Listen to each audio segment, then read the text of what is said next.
Hey everyone, one of the most recognizable cell phones of its day was Sony Ericsson K750i.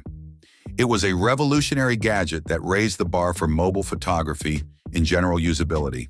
It was the most successful model in Sony Ericsson's history when it was released in 2005 and quickly became a classic. It was named the best camera phone of the year. It was a fantasy device for many, particularly school children in the mid-2000s. You probably didn't know about it if you didn't want one at the time. Sony Ericsson began experimenting with camera phones in 2003, which is when K750i was developed. Although it established the idea of premier camera phone, K700 model didn't completely transform the market. Late in 2003, rumors about its replacement, codenamed Clara, began to circulate. It was anticipated that this new model would have significantly better camera, more functionality, and updated technology. It was an immediate sensation and lived up to the hype when it was ultimately presented in March 2005.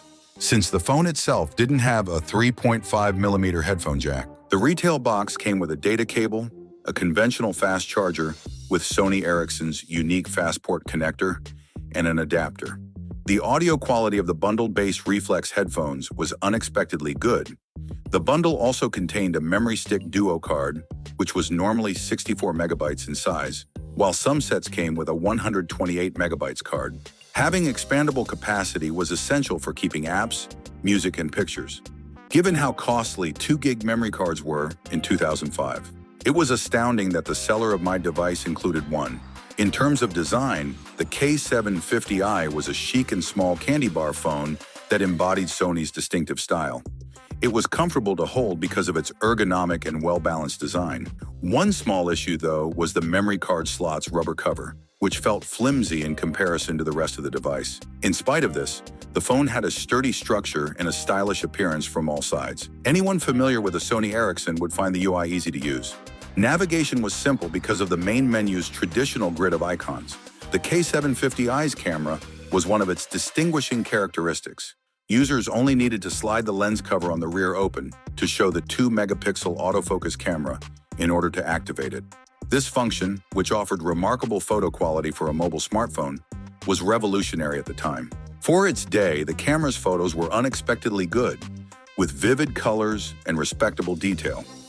The still photography experience was unparalleled, even if the video recording capabilities were restricted to 176 by 144 pixels and maximum photo resolution was 1632 by 1224 pixels. There were 2 connectivity options, Bluetooth and an infrared connector.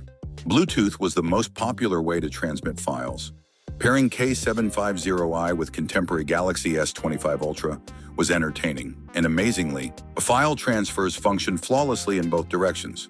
To sum up, the Sony Ericsson K750i was a revolutionary gadget that raised the bar for mobile photography and use. It was one of the greatest phones of its time because it was well-built, fashionable, and feature-rich. Even while it might not appear relevant now, its influence on mobile technology cannot be denied. The K750i is still a treasured piece of tech nostalgia for those who witnessed its genius firsthand. It harks back to a period when innovation was at its height and every new phone felt like a real advancement. Thanks for watching. I hope you enjoyed this nostalgic video. Have a nice day and God bless you.